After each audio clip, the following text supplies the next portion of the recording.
Habari za asubuhi ndugu mtazamaji, ndugu msikilizaji. Majina yangu naitwa Madam Nyamizi Kazungu, mwalimu wa ujasiriamali, yani entrepreneurship. Niko hapa na kundi la vijana waliohitimu mwaka huu level 8 water resources. Hawa watu wa kozi ya miaka 4, wengine miaka 3. Nina machache ya kuzungumza nao kama mwalimu wao, kwa sababu ndio wamemaliza shule na sasa wanaingia mtaani. Wanafunzi, hongereni sana kwa kumaliza mitihani.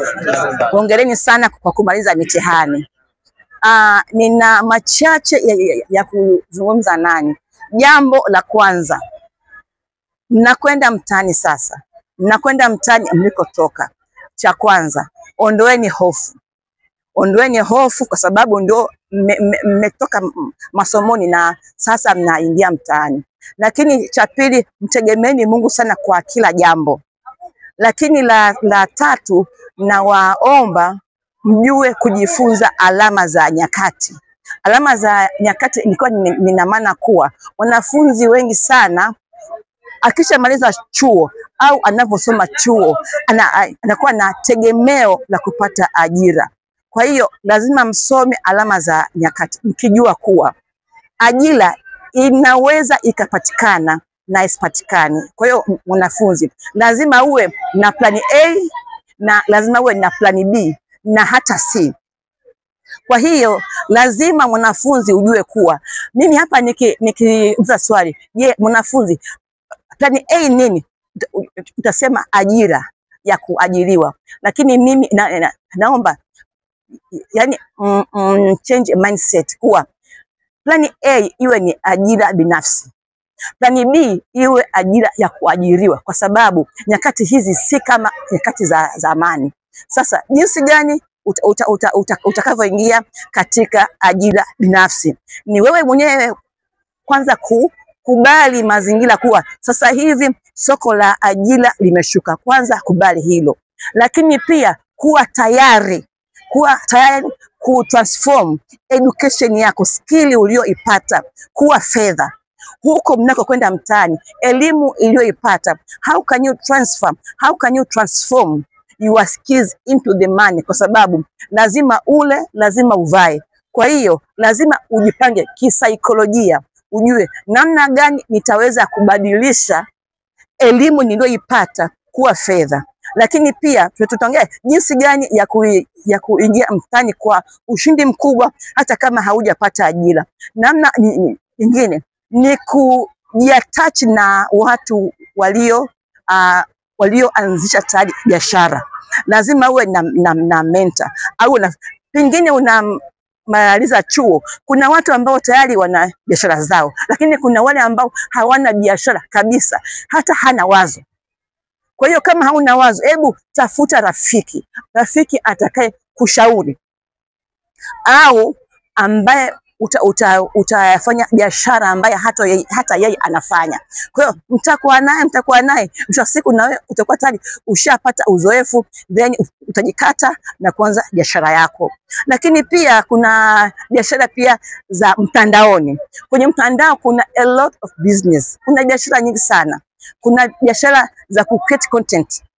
Elimu uliyoipata unaweza kabisa ukaiuza kupitia mtandao, ukawa content creator. Unakaa mtulia, mnaweza mkaungana pamoja, kwa sababu tunatafuta namna ya kusurvive. Kuna neno moja naomba niseme, think big but start small. Think big, start with small. Anza na ulichokuwa nacho. Mungu alivyotuumba akampa kila mmoja na talent yake. Kila mmoja hapa ana talent yake. Kaa ichunguze talent yako. Una talent gani?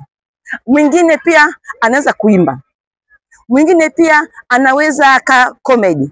Mwingine anything. Nimesema unavyoingia mtaani unaweza ukawa una pia plani A, B, C, D. Moja ni kutumia elimu uliyoipata kuwa pesa.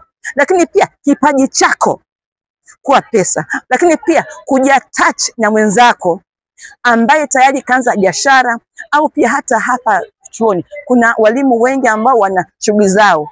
Njoo, be humble, nyenyekea, mwambie mwalimu niko hapa na hapa na hapa. Alafu nisije kusahau, naomba kabla hamjaondoka create group linaloitwa Successful Entrepreneurs. Kiongozi sawa. Naomba upendo na mshikamano. Msiache hata mtu mmoja akapotea akaangamia. Hapana, wewe kitu kimoja. Kwa hiyo nisitoke kwenye track yangu sema namna gani kijana ambaye unayetoka hapa bado haujapata wazo, jiatache. Lakini pia vijana wengi wana tabia ya kubi selective.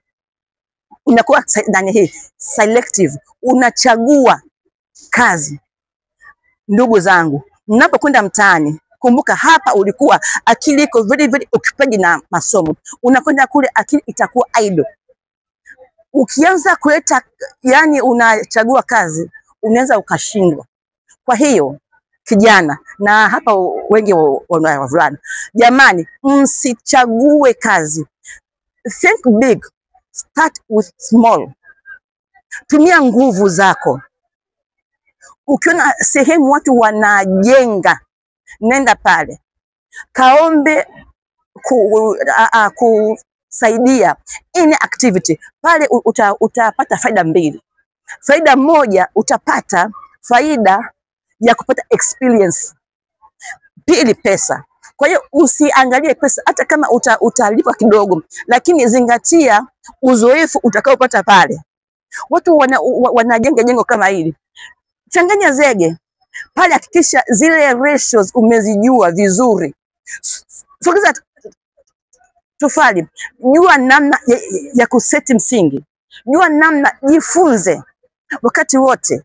Lakini jambo lingine ambalo pia ningelipenda kuwaambieni, mnapokwenda mtaani ni vizuri mkajifunza pia kutumia muda wenu, time management. Sio tu mlikuwa chuo, mlikuwa mnaamka saa 11 alfajiri, mnalala saa 4 usiku. Ukiona kuwa uko mtani sasa, unaamka saa 4 asubuhi, unalala saa 2, jua umeshafeli maisha. Jua wewe kama hauna cha kufikiria, kama utakuwa mvivu wa kufikiria, jua utakuwa unaamka saa 4 na kulala saa 2 usiku. Jiulize, fanya kazi masaa mengi. Kijana, inabidi ufanye kazi masaa mengi ili uje kunufaika baadaye. Kwenye zile clip nilizotoa kwenye account yangu ya YouTube, nilikuwa nimemwinterview siku moja Engineer Dedede. Mtamuona pale. Naombeni mkarify. Alianza pabaya sana, padogo sana. Sasa hivi ni very big entrepreneur, anafanya kazi mpaka za kimataifa. Lakini ametoka huku chini, changamoto mbalimbali. Kwa hiyo kabla haujapata, nimesema think big, start small, start na kile ambacho unacho, which you do have. Anza na ulichokuwa nacho, kama nguvu zako, talent yako, ushirikiano na wenzako. Umeona, anza hicho. Lakini pia napenda kuwasihi hii budgeting ya fedha. Mwanzo tumezungumzia budget ya muda, lakini pia budget ya fedha. Tunza pesa yako. Kila unachokipata hakikisha you spend less than you get. Ambacho unakipata hakikisha unafanya saving. Share chumba na wenzako. Useme madam mimi kodi nini, hata kula milo miwili. Anza katika mazingira ambayo baadaye utakuja kugrow. Mimi nasemaje, watu walioajiriwa kwa asilimia hawajafanikiwa kuliko wale waliojiajiri. Watu waliojiajiri wana mafanikio makubwa sana. Wewe angalia ujenzi wote unaoona mkubwa umefanya na watu ambao hawajaajiriwa. Safari yake ina mchakato. Nyinyi bado vijana, bado damu changa, bado mnafikiria haraka. Kwa hiyo nakuombeni tu kama mwalimu wenu wa entrepreneurship wa ujasiriamali, na waomba kwa dhati ya moyo wangu, kwa upendo kabisa. Upendo wa dhati. Jamani, hawa ni baadhi tu, wako wengi sana darasani, kwa wako wengi sana. Hawa ni baadhi tu ya kundi ninaomba msiende kuchagua cha kufanya. Siku hizi soko la ajira lipo ila ni dogo. Sasa nani atapata, nani hajapata, hiyo hakuna anayejua. Lakini hata kama ukiajiriwa, mishahara bado ni midogo, haitakidhi mahitaji yako wewe na pengine familia yako. Lingine nasema, usikubali maisha yako yasiendelee kwa sababu eti hauna chochote. Muda wa kuanza maisha ukifika, muda wa kuwa ukifika, oa. Useme mimi sina chochote, siwezi kuoa, siwezi. Hapana. Nimeshuhudia kuna watu wanasubiri kazi nzuri, wanasubiri kitu kikubwa eti ndio anze maisha ya kifamilia. Hapana, usiwe hivyo. Mimi yangu ni hayo. Na sasa niwaulize vijana, mmeshamaliza shule, mmeshamaliza chuo, sasa bachelor degree wamemaliza, mko sikataje?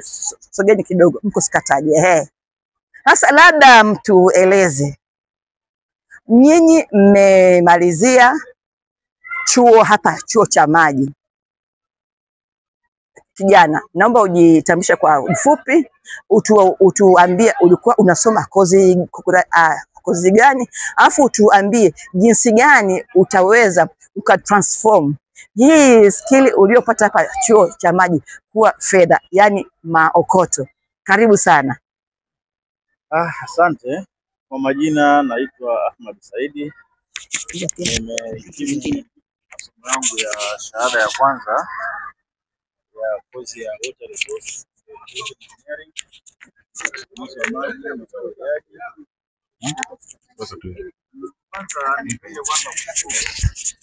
Kwa maana ya kwamba kutoka mwaka wa kwanza mpaka sasa mwaka wa 4 namaliza degree yangu, kuna vitu vingi ambavyo nimeweza kuvipata, na vile vitu naweza kusema kwamba ni vitu ambavyo vina mwingiliano, kwa maana hakuna ambacho kilikuwa kitegemei mchezaji. Ni kweli nilikuwa nafanya degree ya irrigation engineering, lakini ndani yake tulikuwa tunafundishwa au tulikuwa tunapewa elimu ya ujasiriamali. Na mimi kwangu mimi, baada ya kuunganisha, kwa nini nilikuwa elimu ya ujasiriamali? Kwa sababu nikitoka hapa sasa, baada ya kumaliza hii elimu yangu, naweza nisiajiriwe serikalini, lakini sasa nikaamua kutumia elimu yangu ambayo nimeipata ujasiriamali kwenda kupata pesa. Hivi kama mnafahamu, nimesema kwamba tumesoma chuo cha maji, tulikuwa tunapata mambo mengi yanayohusiana na maji, mazingira na vitu ambavyo vinafanana hivi. Sasa kwenye jamii yetu ambayo tunaishi, kuna changamoto nyingi sana ambazo zinahusiana na mwingiliano wa masuala ya maji pamoja na mazingira. Kupitia hivyo basi, nina uwezo wa kutransform kile ambacho nimekipata, ile knowledge ambayo nimeipata, kwenda kutatua zile changamoto, kwa maana nitakuwa nimepata faida mbili. Cha kwanza, nimetatua changamoto ya jamii kutokana na elimu yangu ambayo nimeipata. Jambo la pili, nitakuwa nimepata pesa kutokana na kile ambacho nimekitatua kwenye jamii. Kwa hiyo moja kwa moja elimu yangu itakuwa imenisaidia katika namna hiyo. Mfano mdogo, na changamoto kwa sasa, nafikiri serikali imeajiri watumishi, lakini watumishi peke yake wa maji hawatoshi. Vile vile serikali inaweka bajeti kubwa katika kuhakikisha kwamba wananchi wanapata maji safi na salama, lakini serikali peke yake haitoshi. Mimi nimemaliza chuo cha maji leo, nikitoka hapa basi naenda kubadilisha kwa kuangalia kwamba hii fulani ambacho naenda au la fulani ambayo nafanya kazi, kuna changamoto ya wananchi kupata maji ambayo sio salama. Lakini mimi kwenye elimu yangu nimefundishwa namna ya kutumia njia mbalimbali kuyafanya maji yale yawe safi na salama. Ziko njia ambazo zinahitaji mtaji mkubwa, lakini ziko njia ambazo zinahitaji mtaji mdogo kwa jamii ndogo. Naweza nikaanzia hapo sasa, kwa maana tutatoa kila wananchi, kwa maana kuwapa maji ambayo ni salama, lakini wakati na mimi nitakuwa nipata kipato ambacho kitanifanya sasa niweze kukuza mtaji wangu, hatimaye ni kutumia na jamii kubwa zaidi. Kwa hilo ni kubwa sana kwangu katika elimu ambayo nimepata, kuunganisha elimu yangu ya ujasiriamali pamoja na program ambazo nimepata kuanzia mwaka wa kwanza mpaka 4. Nafikiri mmeshamsikiliza. Jina ni Ahmad Saidi. Mmeshamsikiliza Mr. Ahmad Saidi. Amesema anaweza na ataweza vizuri kutransform hiyo skill aliyopata hapa chuo cha maji kuja kuwa fedha, na pia kuja kuwa kuja kunufaisha jamii. Amesema atakwenda katika jamii na kuangalia changamoto ambazo zinaoana na kile ambacho amekisomea, alafu atatatua hiyo changamoto. Karibuni, naomba tena nimkaribishe mwingine ambaye ataweza kutueleza elimu aliyoipata anaweza akaitumia vipi kule mtaani. Karibu sana.